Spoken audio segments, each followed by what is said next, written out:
So, all right, yeah, I'm just thinking about Matt's question here. So, yeah, so basically, yeah, he's asking, can we limit an entry order? Yeah, so what BlackBird can do is BlackBird can limit, or I'm sorry, BlackBird can place a hold on your entry order until a secondary condition has occurred. So if you're using bloodhound signals, really you should be putting those secondary conditions into your bloodhound signals, right? So if you're building, an automated system, really, requiring, the bar to close above a certain level really should be placed into your bloodhound signals. That's the best place to do that. But if necessary, you can go into your entry orders and you can use the place after to put a secondary requirement or a secondary condition that has to be met before the order actually gets executed or submitted. So you could go in here and in the place after, we can use the price versus indicator and and say, well, the closing price of the bar, has to be, we'll just use the VWAP again, right? So let's just say the close of the bar, has to be, above the VWAP center line before that entry order gets submitted, or below it for a short. We can do something like that, right? So for a long trade, A is the closing price has to equal or be above B, which is the VWAP center line. Right? So this would put so the place after puts a hold on the order until this condition is met, right? Until that trigger condition is met. So that is possible. Now, now market entry orders don't have trailing rules because you can't trail a market order, right? So if we switch this over to a limit order, right, now we have trailing capabilities to us, right? So obviously, there's, I just want to make it clear that, right, there's a big difference between trailing an order versus putting that order on hold, right? So the place after puts that order. I'm getting tongue-tied here. So the place after puts that order on hold until this secondary condition is met. And then once this condition is met, then BlackBird submits that order to the market, right? So this puts things on hold, but a trailing action, means that the order exists, right? You actually have to have a physical order existing, at the exchange to actually move, right? Trailing rules is about moving an order. So obviously you have to have a live active order to move, right? So you can't move a theoretical order, obviously. So trailing actions is about moving an existing order, whereas the place after is about applying a secondary requirement before the order gets submitted, right? Before the order becomes live, let's say, And then also keep in mind, if you do put an order on hold using the place after, at some point you need to figure out, when do you cancel that order, right? You don't want an order left on hold forever, for the entire day, right? And maybe overnight. So at some point you need to figure out how when to cancel that order that might be on hold. So if you're using the place after, you should always use the cancel after to make sure that that order eventually gets canceled at some point. So it's not placed on hold indefinitely. All right, Matt, so hopefully that answers your questions. So Paul thought that you could trail a market entry.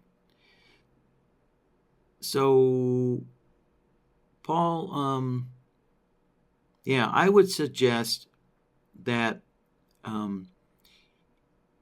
that you head over to Investopedia and look up the technical definitions of the 3 different order types. Right? There's 3 base order types that the exchanges accept. Everything else is a what's the proper term? So there's 3 basic order types: market, limit, and stop. All right, as you see here. So as you see in BlackBird, yeah, there's market, stop, and limit. There's also stop limit as well. Yeah, so there's 4 basic order types. Well, I mean, a stop and a stop limit is, it's just two different versions of the same order type. So there's 3 main order types: market, stop, and limit. But a stop actually has 2 different deviations of it. So yeah, I guess that's a proper term. 2 different deviations for a stop, right? Stop market or stop limit. So Paul, I'd suggest heading over to Investopedia and look up the technical definitions of those different order types. And I don't say that, to be condescending or mean, because you'd be amazed at the type of questions we get asked here at Shark Indicators. And so kind of as I mentioned at the beginning of the workshop, there's so much misinformation and misunderstanding of trading out there. And the order types is one of those hugely misunderstood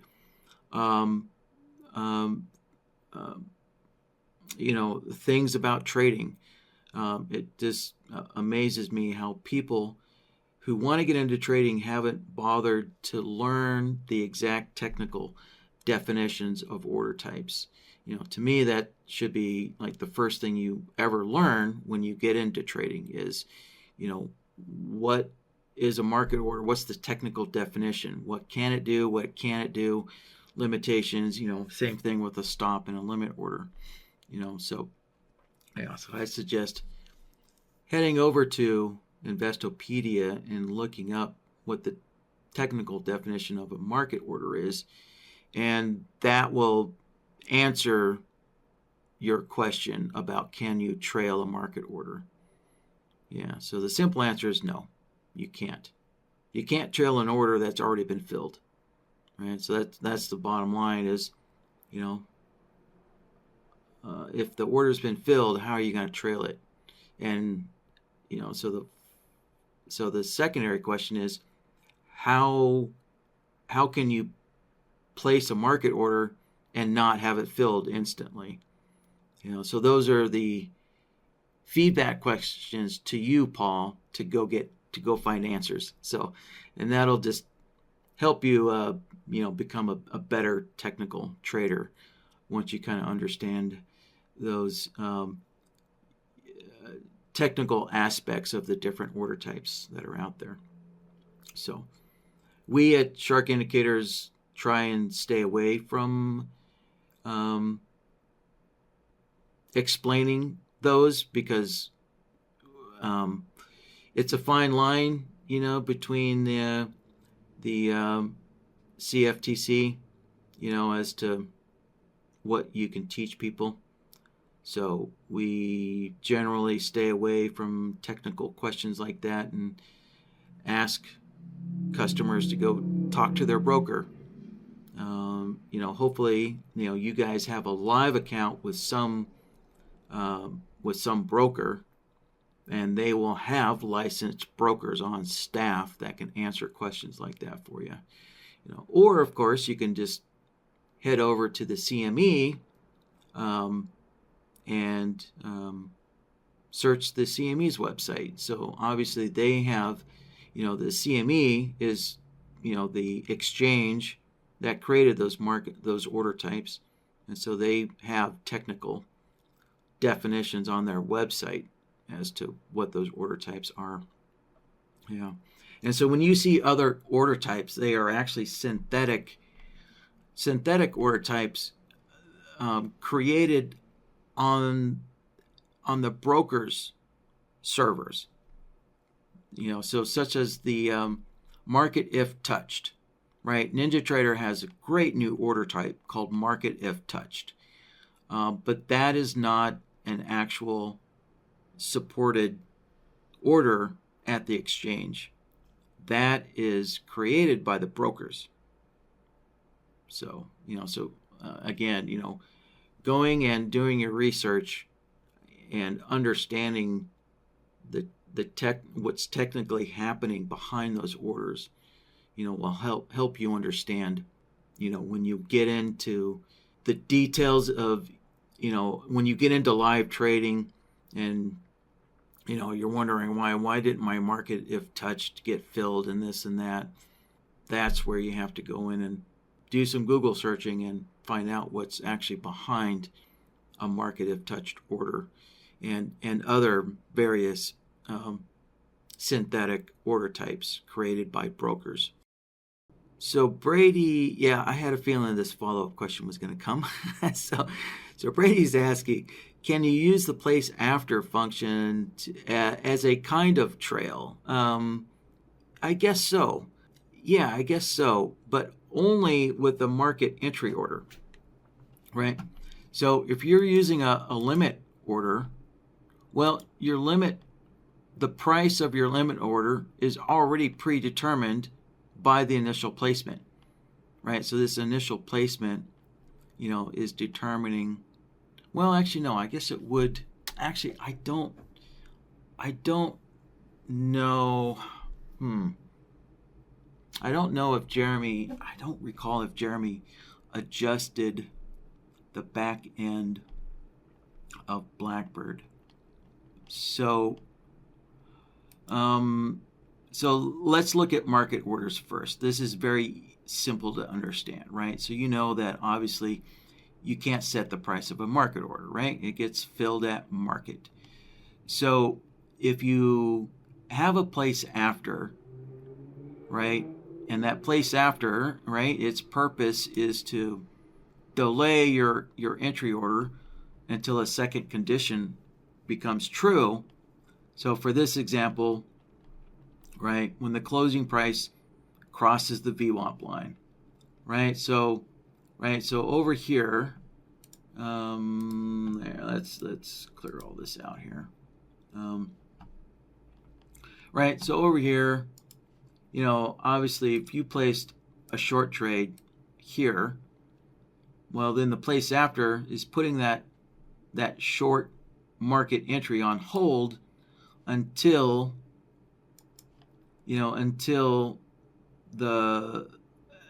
price crosses, right, the VWAP line. So once the bar closes below the VWAP line, then your market order gets filled. So instead of your market order getting filled up here, in a way, your market order is kind of, effectively, I don't like using the word trailing because you're not trailing a market order. But instead of your market order being filled up here, obviously your market order gets filled once price crosses the VWAP line. So it gets filled down here because the market order gets placed down here, right? The market order is not getting placed up here. It's being put on hold by the place after. And then it gets, and then once price crosses the VWAP, that hold comes to an end, and then the market order is submitted and gets placed, on when this bar closes. So you get filled below the VWAP line. So, one could think of that as trailing, but that is absolutely the wrong terminology to use, because the order never existed in the first place. So you can't trail an order that doesn't exist. And of course, the other problem with calling this trailing is that if it was a limit order trailing down, well, one of these wicks would probably back up and fill that limit order, right? So you probably would get filled with a trailing entry order back here with one of these wicks, right? So again, that's another good reason why saying trailing is a bad terminology. So the place after can delay, it can delay your market entry until price moves to a different location, and then it gets submitted. So, somebody could think of that as trailing, but really you should think of it as a delayed entry at a different price. It's not trailing it.